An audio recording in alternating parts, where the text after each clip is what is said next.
Hey, thanks for checking out the video. If you all like it, please like and subscribe, and hope you all enjoy it. Have a great rest of the day. A new 3,000 square foot visitor center. This facility will feature new exhibits, a multi-purpose room, and more space for educational programming. Construction should be underway by this time next year. By the summer of 1781, there were no regular forces fighting in the field in North Carolina. British General Charles Cornwallis was on his way to conquering Virginia, and American General Nathaniel Greene was in South Carolina. British Major James Craig held the port of Wilmington, North Carolina, which was the supply depot of Loyalist leaders like David Fanning. Both David Fanning and Philip Alston had received their promotions as colonel in the summer of 1781. Alston was to recruit a troop of light horse militia. Fanning was to command Loyalist militia. Colonel David Fanning had raided the Chatham County Courthouse in modern-day Pittsburgh and had taken several prisoners. The highest-ranking officials were to be taken to the British headquarters in Wilmington. On his way, south of Cross Hill, modern-day Carthage, his friend and known Loyalist Kenneth Black assisted as his guide. In the meantime, Colonel Alston had mustered his light horse company in pursuit and had planned on rescuing Fanning's prisoners. Fanning, having a 2 days lead on Alston, was making good time until his horse showed signs of becoming lame. At this instance, Black and Fanning exchanged mounts. This would prove to be a fatal decision for Kenneth Black. On his way home, after departing from Fanning and his men, Alston's men noticed the bay horse. Thinking it might be Fanning, they shot, wounded, and perhaps questioned him. Having no satisfaction with his answers, they murdered him by crushing his skull with the butt of a gun. It is unclear if Alston was present at the time of Black's death. After depositing his prisoners with Major Craig, Fanning made a swift return to the Deep River area. When he stopped at the Black home to exchange his horse, Widow Black informed him and his men of her husband's murder. Fanning and his men set out to avenge their friend.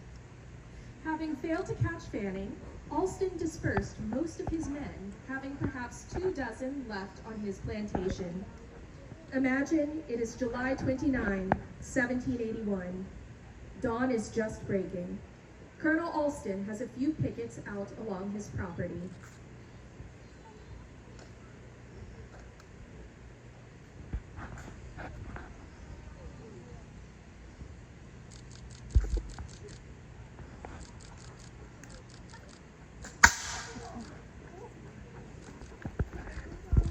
Spread out along the front, take position, open up.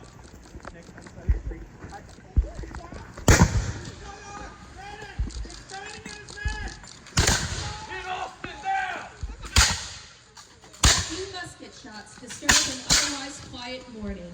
The sentries and others spread the protection of the Alston house.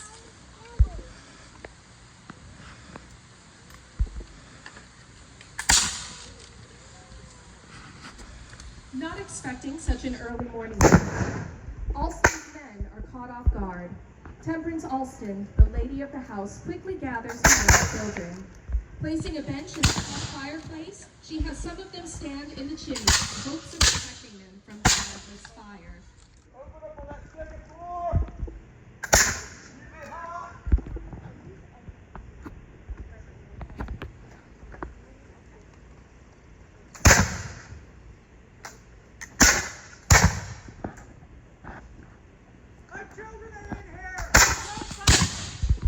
Too late for that, Austin! Too late! You scoundrels! Leave us alone! Never! After several exchanges of gunfire, a British lieutenant attempts to lead a frontal assault against the embattled defenders. As he rallies a few men to leave the cover of the fence and follow, he is shot and killed. His followers retreat to the cover of the fence. Get the door open. They shoot.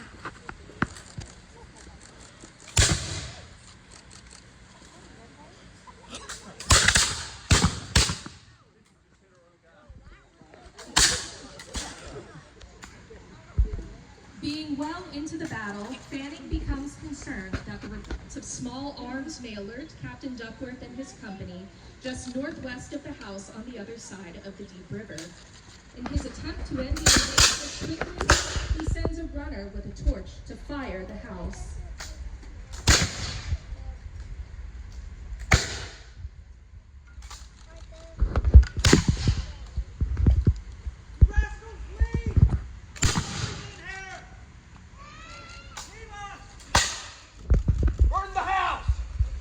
He is shot and wounded.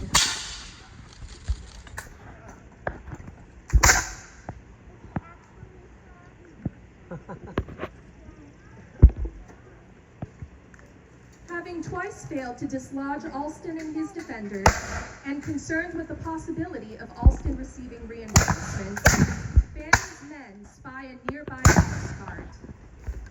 The men fill the cart with straw, availing themselves of the torches, and now begin the last push on the house.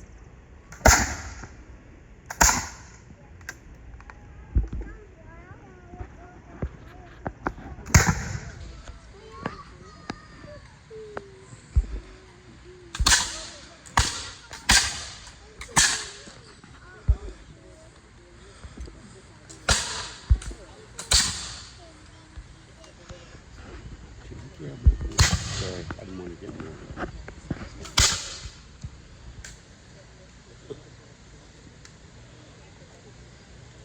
Give him some cover. The Loyalists take cover of the cart as they edge closer to the house. Bring it out, Alston. Stop! Why should we? I have children in here.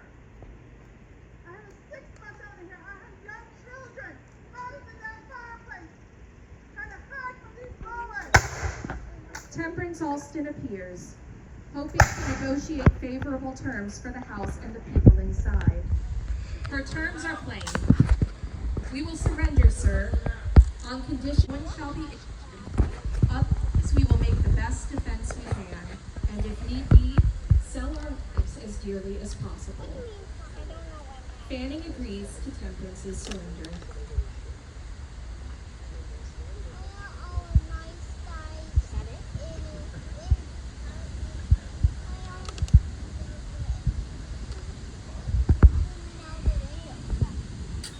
Hold your fire.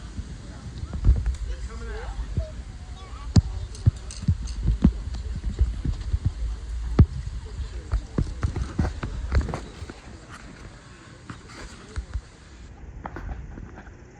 Like to parlay for my men's lives and my family's lives.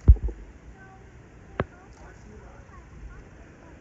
My family's suicide, for God's sake, don't leave my wife a widow.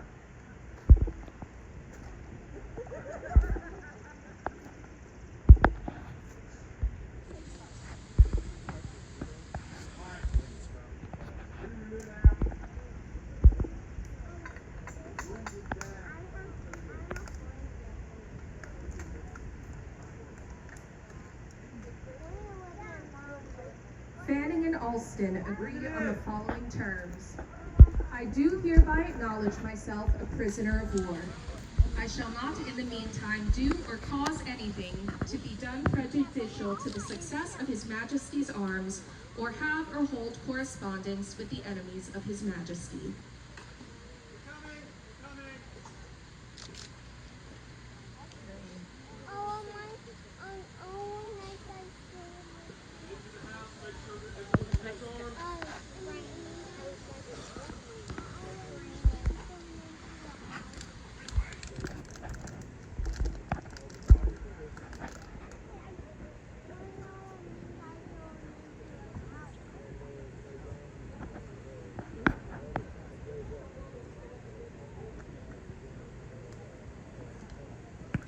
The conflict at House in the Horseshoe has finally come to an end. But at the ford, 4 miles north of the house, another skirmish ensues. It ends quickly as Fanning and his men recross the river. We hope that you have enjoyed the annual reenactment of the events of July 29, 1781. As visitors and contributors to House in the Horseshoe, you all have played an active role in preserving and promoting one of our state's most treasured historical assets. Again, we thank you for your support. As a brief reminder that the House will be closed